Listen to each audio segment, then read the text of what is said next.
Welcome to Creative on Purpose Live, a show dedicated to helping advancing solopreneurs optimize their business to better fund and fit the life that they actually want to be living. I'm Scott Perry. I am the founder of Creative on Purpose, and I am the publisher of Transcendent Solopreneurship, which is also the home of the Solopreneur Success Circle community, a vibrant community of advancing difference makers who are all heading in the right direction and leveraging the power of collective momentum to help get clear about and closer to what they want with their business. And today is Labor Day. And so because I have nothing better to do, I decided that I was going to go ahead and talk a little bit today about some subjects that I've been talking about for a very long time. And that is about work, labor, AI, and work that matters. And so I'm going to begin by just defining my terms. And there's a book by James Suzman that I have read a couple times now. It's called Work, and it's a great book. It's a fairly long book, and I probably have gotten the most value out of the first 100 pages or so.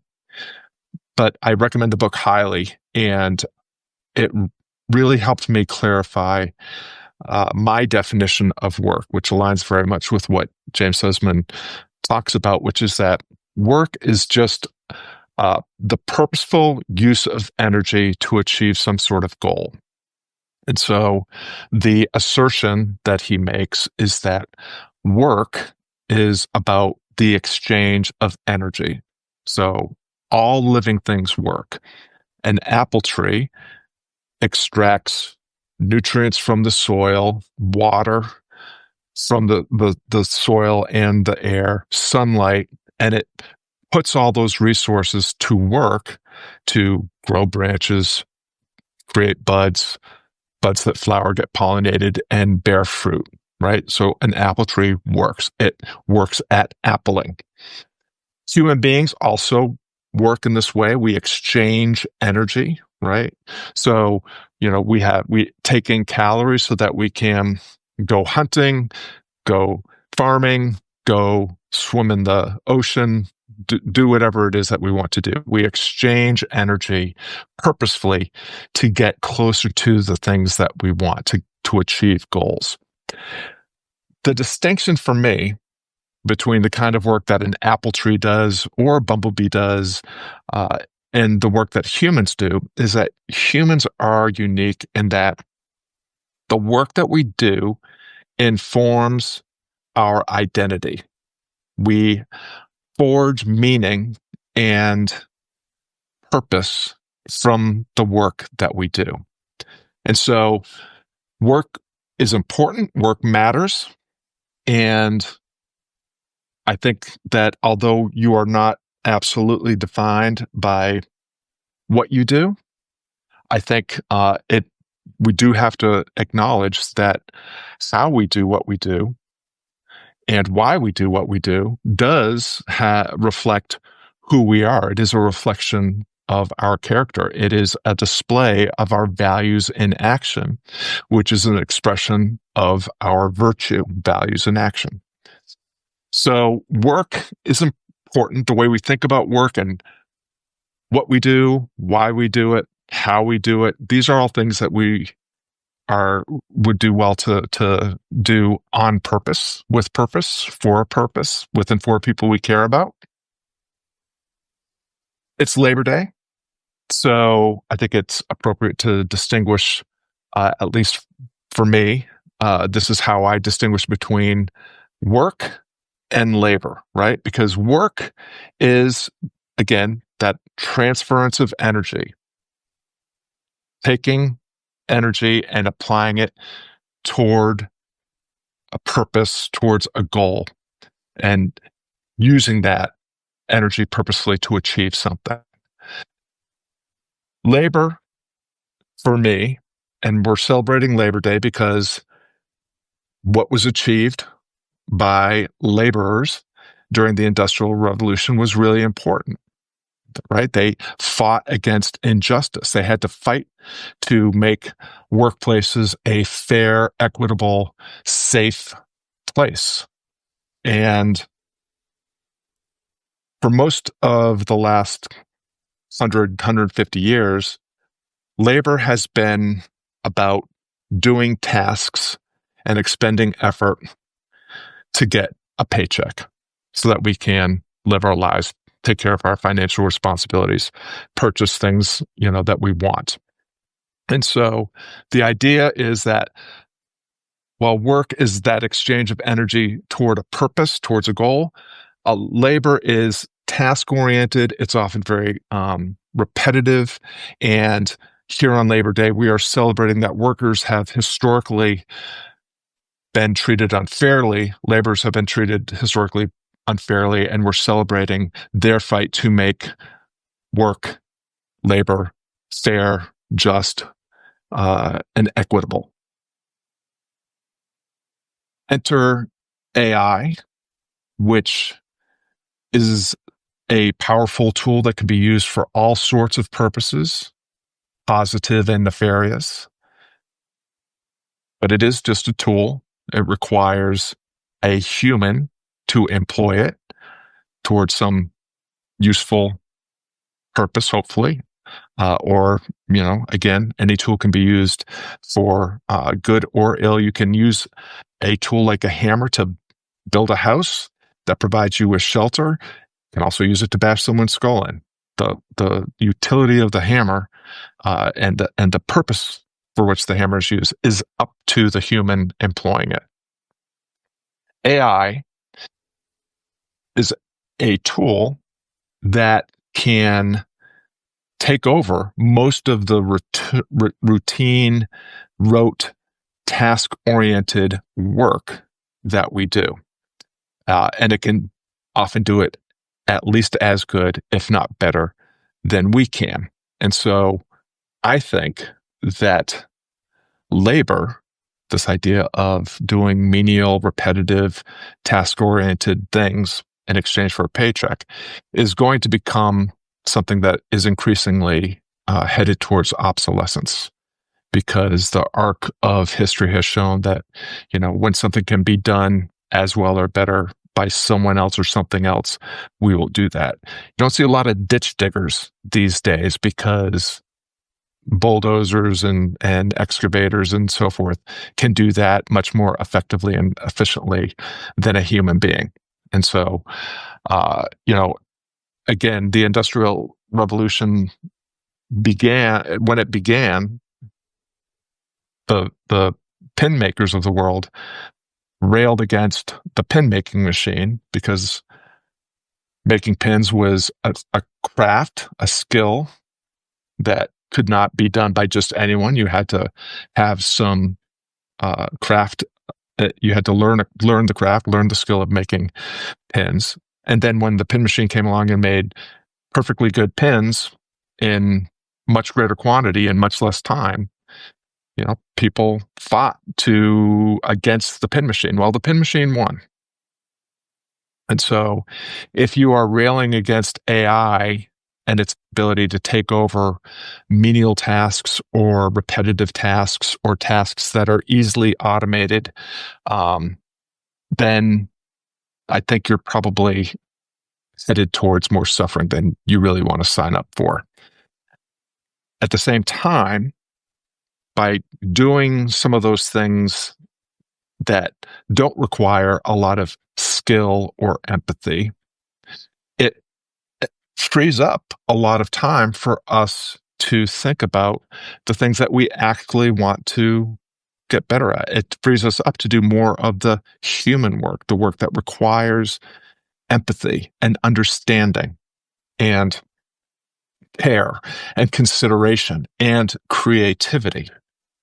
And so what I see us heading towards, and I'm thrilled about the way things are going right now. I recognize all the perils and all the dangers, and I would never advocate that you outsource the work that you want to do and your ability to connect and collaborate and create. I would never suggest that you outsource that to AI. If you want to become a better writer, then you need to write. and you need to write poorly before you can write average, and you need to do a lot of average writing before you can do great writing. And you're not going to be able to become a better writer by outsourcing all your writing to AI. And we don't need a bunch of below average or mediocre writing in the world. There's plenty of information and content out there. We don't need more subpar or just barely tolerable writing. So if you want to be a writer, write. Doesn't mean that you can't leverage AI to help you with some elements of your writing practice, but don't outsource to AI anything that you actually want to get better at. But if you can outsource menial tasks, admin tasks, organizational tasks to an AI so that you free up time to do more of the human important work of connecting and communicating and collaborating and caring and helping clarify and accelerate, helping people get what they want to accomplish, what they're meant to accomplish, I think that's going to be a really good thing. And so work is the exchange of energy purposefully done for a goal. Labor, those rote, menial, repetitive tasks that will increasingly be taken over by AI, whether you want it to or not. Now, we are at a point in time where something that I've been advocating for a long time is going to become increasingly possible and increasingly necessary, and that is doing work that matters with people you care about. Because when all the tasks are being done by AI, when all the meaningless, unimportant work is being outsourced to AI, and all that is left is the important human work of communication, connection, collaboration, creativity, and progress towards meaningful goals that bring us more flourishing, fulfillment, purpose, and prosperity. We are all at this inflection point where it's time to decide what work matters to us, and how do we leverage AI and our unique abilities to create work that is significant, meaningful, that will help us live a legacy worth remembering, worth doing, worth having done. And so that true work that matters, I believe, lies at the intersection of who you really are, what you're really good at, and where you really belong. If you don't have a sense of who you are, what your core values are, what your core beliefs are, what your guiding principles, and what your boundaries and guardrails are, now's the time to really get clear about knowing thyself, because that's where purpose emerges from.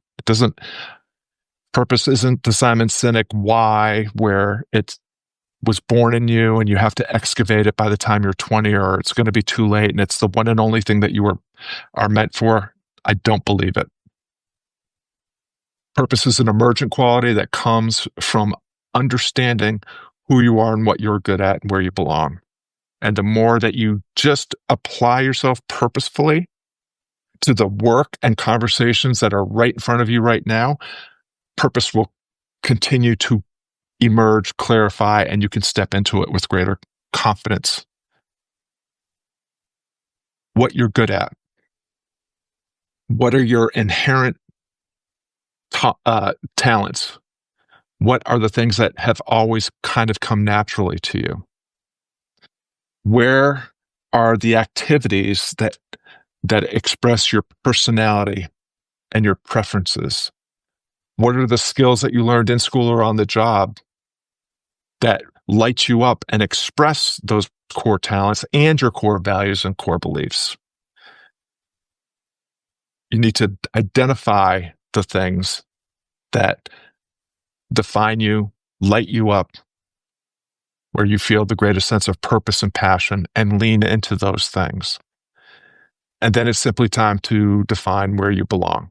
If you know who you are and what you're good at, then you belong with people who share your values and need your talents to enhance their lives.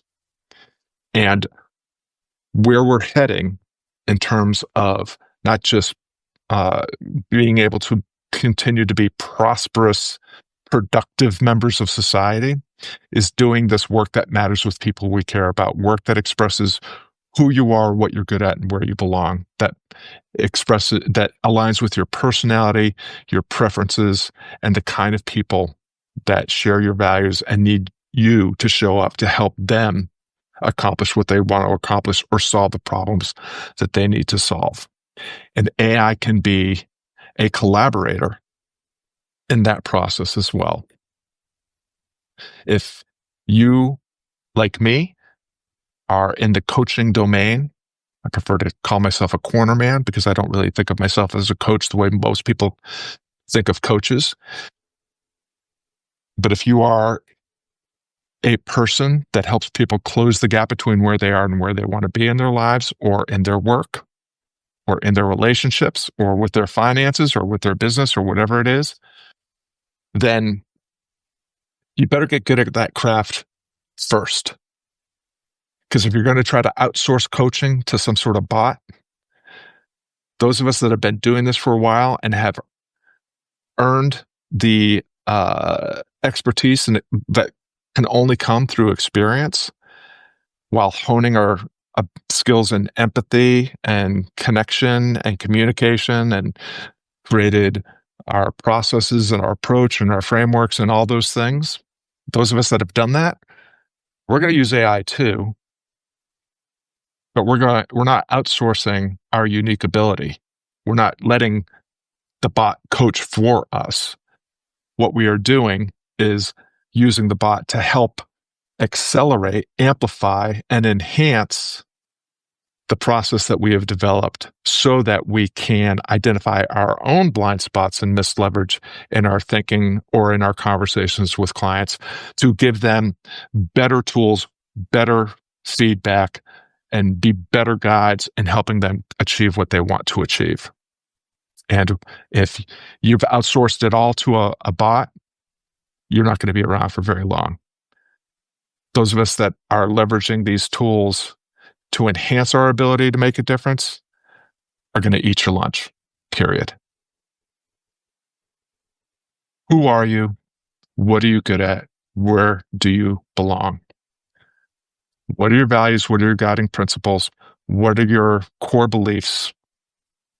What are your boundaries? What do you do? What do you not do?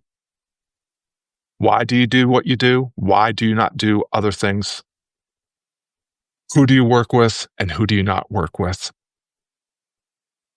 How do you help them? What is the power of discernment or perspective or talent or skill that allows you to help people get clear about and closer to what they want? And how are you putting yourselves into situations, into places, into conversations where you are colliding with people who share your values and need your talents to enhance their lives? The only way that any of us are going to continue to prosper in what's happening now and what's only going to accelerate from this point is getting clearer about and closer to our unique ability. What is the difference that only you can make and the way that only you can make it? That is preeminent positioning. How are you the best in the world at doing what you do and the way only you can do it? You need to get clear about that, and you need to put yourself in positions where you continue to hone that craft, to practice those skills and talents, and to continue to make the difference that only you can make. And do that work out loud and in public. Because if you do your work out loud and in public and let them watch, your people will find you. We just had this great conversation with the Solopreneur Success Circle because lots of folks like me share some ambivalence when it comes to this idea of niching. And the digital marketers and the gurus on Substack and everywhere else Many of them will tell you that the riches are in the niches. You have to figure out your niche, and you have to niche down your niche until it's just absolutely plain and simply clear to anybody that reads your little power offer statement that this is the exact kind of person that you work with, and this is the exact kind of result that you get for them, and this is the exact kind of things that they don't have to do to get that result because they're going to work with you.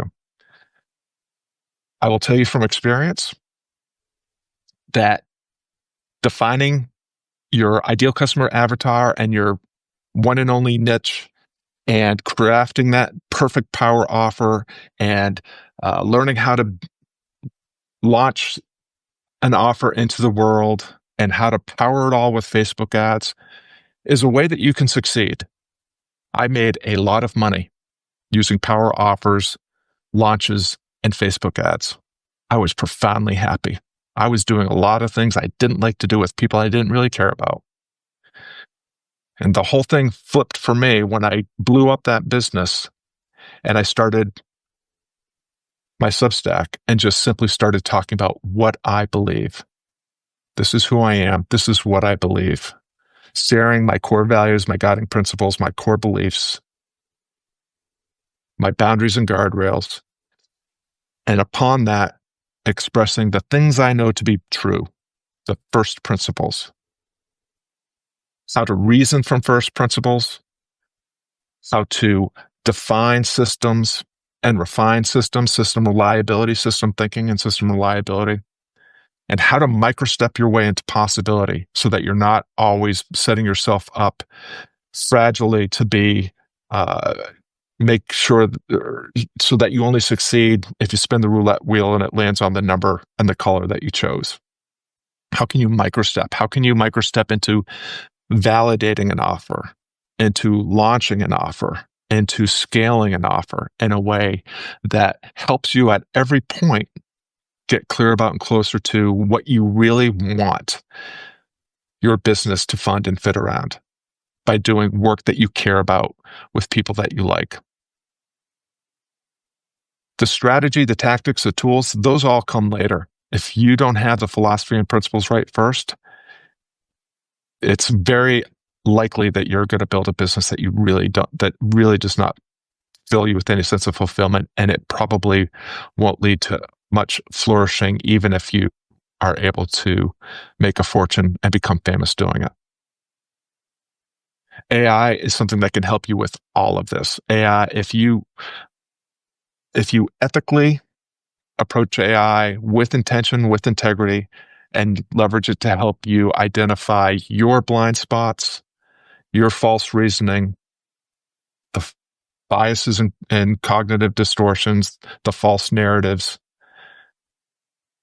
you can use it to help you get clear about who you are, what you're good at, and where you belong.